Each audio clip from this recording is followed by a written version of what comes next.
ਸੁਬਰਾਮਨੀਅਨ ਸਵਾਮੀ ਦਾ ਇੱਕ ਟਵੀਟ ਜਿਹੜਾ ਸਾਰੇ ਮੀਡੀਆ 'ਚ ਘੁੰਮ ਰਿਹਾ ਅੰਗਰੇਜ਼ੀ 'ਚ ਉਹ ਕਹਿੰਦਾ ਹੈ Modi is renormalising relations with China on silly gestures from China. ਇਸ ਗੱਲ ਦਾ ਵੀ ਧਿਆਨ ਰਹੇ ਕਿ ਇਹ RSS ਦਾ ਆਈਡੀਆਲੋਗ ਜਦੋਂ RSS ਚਾਈਨਾ ਦੇ ਨਾਲ ਆਪਣੇ ਸਬੰਧ ਪਿਛਲੀ ਦਹਾਈ ਦੇ ਵਿੱਚ ਬਣਾ ਰਿਹਾ ਸੀ, ਸੋ ਸਭ ਤੋਂ ਵੱਡਾ ਜਿਹੜਾ ਵਿਜ਼ਿਟ ਕਰਨ ਵਾਲਾ ਵੀ ਔਰ ਜਿਹਨੂੰ ਸ਼ਾਇਦ ਇਹਨੂੰ ਚਾਈਨੀਜ਼ ਲੈਂਗੁਏਜ ਵੀ ਆਉਂਦੀ ਹੈ ਤਮਿਲਨਾਡੂ ਦਾ ਪੱਕਾ ਬ੍ਰਾਹਮਣ ਸਾਊਥ ਦਾ, ਇਹ ਜਿਹੜਾ ਉੱਥੇ ਵਿਜ਼ਿਟ ਕਰਦਾ ਸੀ। ਔਰ ਅੱਜ ਵੀ ਇਹਦਾ ਕਿਸੇ ਨਾ ਕਿਸੇ ਲੈਵਲ ਤੇ, ਕਿਉਂਕਿ ਇੱਕ ਗਵਰਨਮੈਂਟਲ ਲੈਵਲ ਐਕਸ਼ਨ ਹੁੰਦੇ ਨੇ, RSS ਨੇ ਆਪਣੇ ਲੈਵਲ ਦੇ ਉੱਤੇ ਵੀ ਚਾਈਨਾ ਦੇ ਨਾਲ ਸੰਬੰਧ ਬਣਾਏ ਹੋਏ ਸੀ, ਸੋ ਇਹ ਉਹਨਾਂ ਦਾ ਮੇਨ ਕੰਟੈਕਟ ਪਰਸਨ ਸੀ। ਔਰ ਹੁਣ ਇਹ ਕਹਿ ਰਿਹਾ Modi is renormalising relations with China on silly gestures from China.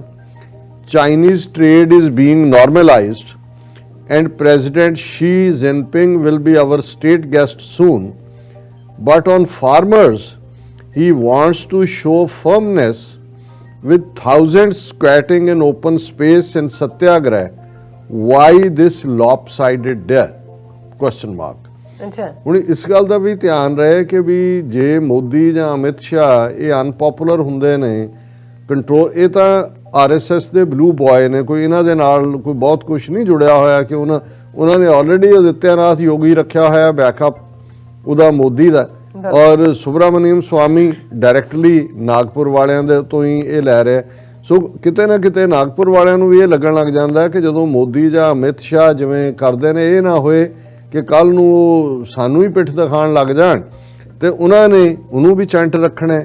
ਇਧਰ ਫਾਰਮਰਸ ਦੇ ਵਿੱਚ ਵੀ ਜੇ ਗੱਲਬਾਤ ਦੇ ਲਈ ਕੋਈ ਤੋਰਨਾ ਹੈ, ਹੁਣ ਅੱਜ ਸਤਪਾਲ ਮਲਿਕ ਆਵਾਜ਼ ਮਾਰੇ ਕਿ ਜੀ ਗੱਲਬਾਤ ਕਰਨੀ ਹੈ, ਸਣੇ ਟਕੈਤ ਭਰਾਵਾਂ ਦੇ ਕਿਸਾਨ ਲੀਡਰਸ਼ਿਪ ਭੱਜੀ ਜਾਏਗੀ, ਦੇਖੋ ਜੀ ਉਹਨੇ ਕਿੱਦਾਂ ਦੀ ਗੱਲ ਕੀਤੀ ਸੀ। ਹੁਣ ਇਹ ਵੀ ਉਸੇ ਕਿਸਮ ਦਾ ਹੀ ਟਰੈਕ ਵੀ ਲੇ ਕਰ ਰਿਹਾ ਔਰ RSS ਰਾਹੀਂ ਮੋਦੀ ਨੂੰ ਵੀ ਜਿਹੜਾ ਉਸ ਦੀ ਈਗੋ ਨੂੰ ਵੀ ਜਿਹੜਾ ਥੱਲੇ ਲਿਆ ਰਿਹਾ। ਔਰ ਉਹ ਕਹਿੰਦਾ ਹੈ ਕਿ ਵੀ ਮੋਦੀ ਜਿਹੜਾ ਹੈ ਚੀਨ ਦੇ ਨਾਲ ਸਿਲੀ ਜੈਸਚਰਸ ਐਵੇਂ ਬੇਵਕੂਫਾਨਾ, ਔਰ ਜਿਵੇਂ ਅਸੀਂ ਕੱਲ ਗੱਲ ਕੀਤੀ ਸੀ ਕਿ ਜਦੋਂ ਇਹ ਆਇਆ ਕਿ ਜੀ ਇੰਡੀਆ ਦੀ ਪਾਲਿਸੀ ਕੀ ਹੋਏਗੀ, ਔਰ ਉਹਦਾ ਬੀਬੀ ਦਾ ਮਲਹੋਤਰਾ, ਜੋਤੀ ਮਲਹੋਤਰਾ, ਉਹਦਾ ਰਾਈਟ ਅਪ ਸੀ ਕਿ Modi Amit Shah China model implement ਕਰ ਰਹੇ ਨੇ ਇੰਡੀਆ 'ਚ।